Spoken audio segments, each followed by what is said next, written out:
Hey everyone, it's Madison Gesiotto coming to you once again with the good news. You know, there are many things that we can all be disappointed about in our country right now. However, there are also stories of hope, stories of positivity, good and fun news stories that simply aren't featured by the mainstream media. So I'm back once again to share some of my favorite good news stories of the week with you. Starting with two crazy videos. I've linked these and so many others to our website, thefirsttv.com/good, and you're gonna wanna go check these out. This first video comes to us from Tampa Bay, Florida, where friends had gone out on a little fishing trip only to be surprised by a special guest.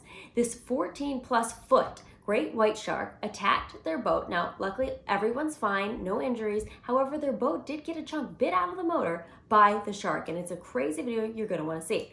And in another video, a little cat saved by the bell at the very last minute by a truck driver. The cat had been unfortunately thrown away by its owner, and they say it's happened a lot and they've saved others before, but just before the trash machine was going to come down on him, the guy jumped in and saved him. So a very last minute survival for this little kitty. And when we talk about good news stories, one of those is about schools. And I have something really great to report. As so many of us have been pushing for schools to reopen for many, many months throughout this coronavirus pandemic, as we saw the devastating effects that digital learning had on many across our country. Well, the CDC has now agreed, saying that schools should reopen. They said they didn't see that rapid spread in schools that they saw in congregate living situations or high density work areas. Of course, they encourage and continue to push for safety measures to be put in place in schools, but that schools should now reopen, and we hope that we see this happening very quickly all across the country.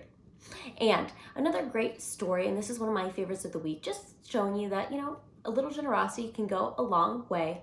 A man had forgotten his wallet at home. His coworker lent him $100 to go get groceries, but on the way home, when he got to the cashier, he realized he was $12 short. The cashier did not hesitate to reach into his own pocket, cover the shortage for the man, and when the man got home, he wanted to give back to the cashier. So he started a GoFundMe page. The man was actually delivered a check for over 300 times his $12 that he gave at his job to this man. He said, he's so thankful, but he didn't even have to think twice. He said, he's reached in his pocket for others just as they've reached in their pockets for him in times when he's been in a similar situation. Just reminding us that there are good people in communities all over that we're not hearing about. And this is just a great story that I loved. So as always, if you're seeing stories like this, stories of hope, stories of positivity, good news stories, things that'll bring a smile to people's faces, be sure to share them with us so that we can share them with all of our viewers. And we'll be back soon with more good news.